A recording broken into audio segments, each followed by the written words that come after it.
साक्षात् परब्रह्मः तस्मै श्री गुरुवे नमः।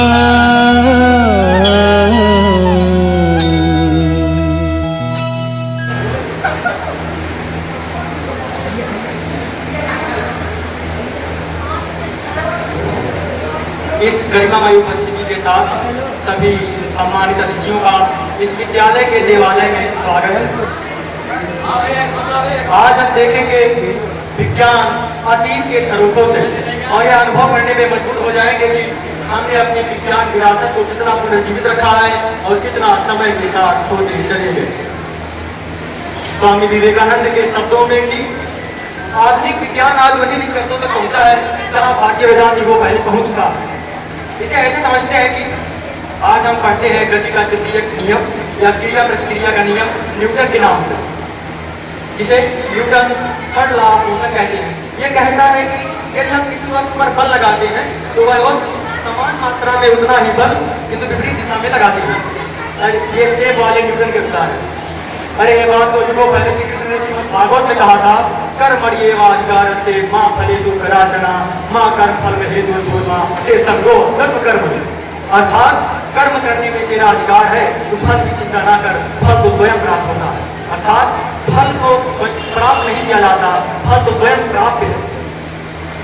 तो आइए चलते हैं अतीत के उस पन्ने को पलटते हैं और उस पर जमी धूल को साफ करके अपने विज्ञान विरासत के गौरव को जानते हैं। तो क्यों ना शुरू से शुरू करें। शुरू से शुरू का अर्थात संपूर्ण ब्रह्मांड का सबसे छोटा कण परमाणु, वो जो डाल्टन ने दिया था, नहीं, जो महर्षि गणार ने दिया था। तो चलिए समय के उस पड़ाव में आज हम सुनेंगे प्राचीन भारतीय वैज्ञानिकों की जीवनी व शोध उन्हीं के शब्दों में। जी हाँ, उन्हीं के शब्दों में।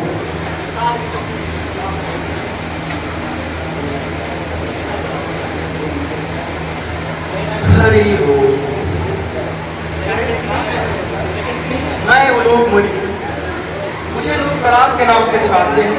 शायद इसलिए मैं धान व गोधूम कणों को एकत्रित करके अपना जीवन करता हूँ, तो लोग मुझे कड़ाक कहते हैं। मेरे निरंतर अध्ययन व शोध में मैंने कण सिद्धांत के प्रतिपादन में सफलता पाई और इसने लोगों को अपने कण बड़ा क्षमता से आकर्षित किया है। मेरी रुचि, मैंने परिभाषा भी दी है कि किसी झरोखों से आती हुई किरणों में सूक्ष्म कणों का 7वां भाग परमाणु है। खैर, इसके अन्य रहस्यों को मैं अपनी पुस्तक वैशेषिक दर्शन में अक्षरबद्ध करता हूँ। शायद आने वाला विद्वान समाज इसके रहस्यों को समझने में समर्थ हो या समय के गर्त में उसे समा दे जाए।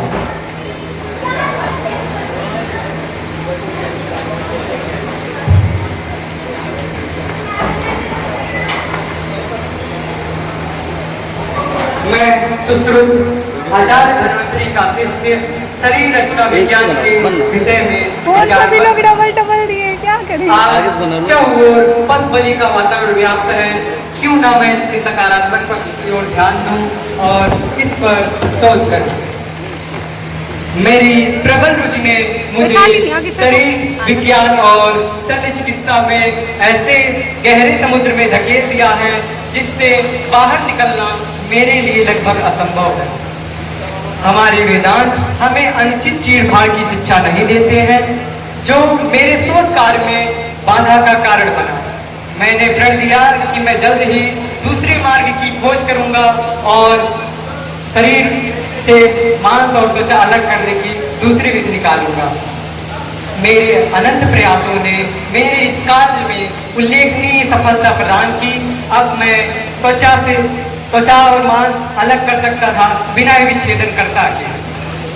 आशा है कि मेरी द्वारा रचित सुश्रुत संहिता आगामी विद्वानों की इस क्षेत्र में यथासंभव सहायता करेगी। धन्यवाद।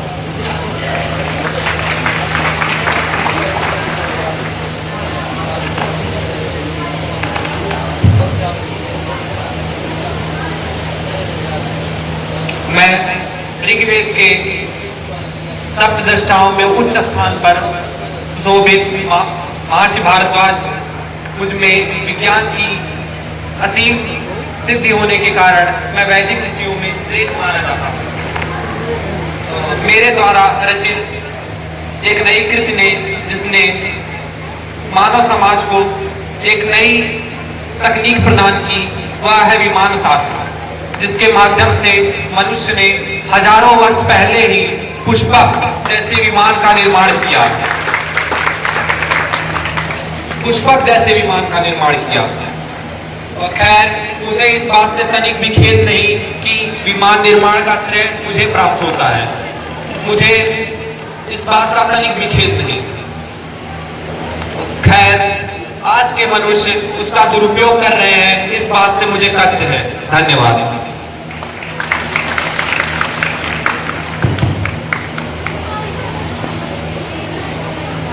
मैं सांडिल गंगोत्र ब्राह्मण भास्कराचार्य सहाद्री पर्वत के घाटियों में बैठकर यही चिंतन कर रहा हूँ कि हमारे गगन में ग्रह और नक्षत्र हमारी पृथ्वी से किस प्रकार भिन्न है।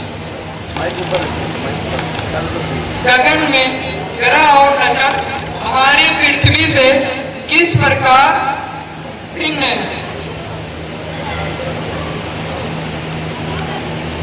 धन्यवाद।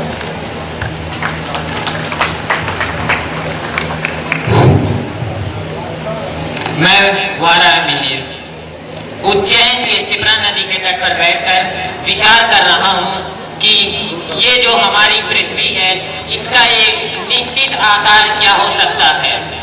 यही विचार मेरे मन में कौतूहल का कारण बना हुआ है।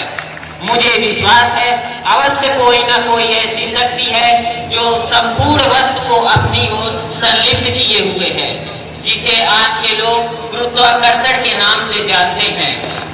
मैंने अपने संख्या सिद्धांत नामक ग्रंथ में अंकगणित एवं त्रिकोणमिति जैसे संकल्पनाओं का समावेश किया है और मैं अपने ज्योतिष एवं अध्यात्म शास्त्र के द्वारा आज के 2 दिवस पश्चात का मौसम एवं जन क्रियाओं के बारे में सटीक बातें बता सकता हूँ।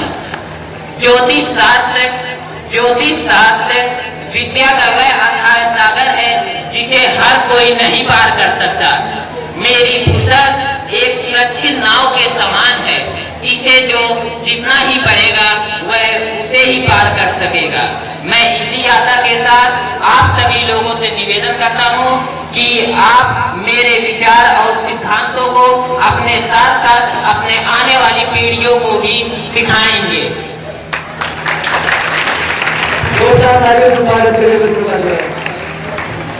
यहाँ उपस्थित शायद कोई जन ऐसा होगा जो आचार्य वराहमिहिर, आचार्य भास्कराचार्य, आचार्य चरक, आचार्य सुश्रुत के विषय में 3 से ज्यादा वाक्य बोलने में समर्थ हो। हमारे प्राचीन ऋषि मुनि, हमारे वैज्ञानिक जो चीज दे गए, जो नियम, जो ज्ञान व सिद्धांत दे गए, आज के वैज्ञानिक उसको आधार बनाकर बहुत प्रसिद्धि पाए और हमारे वैज्ञानिक इतिहास के गर्त में समा गए। तो आइए हम संकल्प लेते हैं कि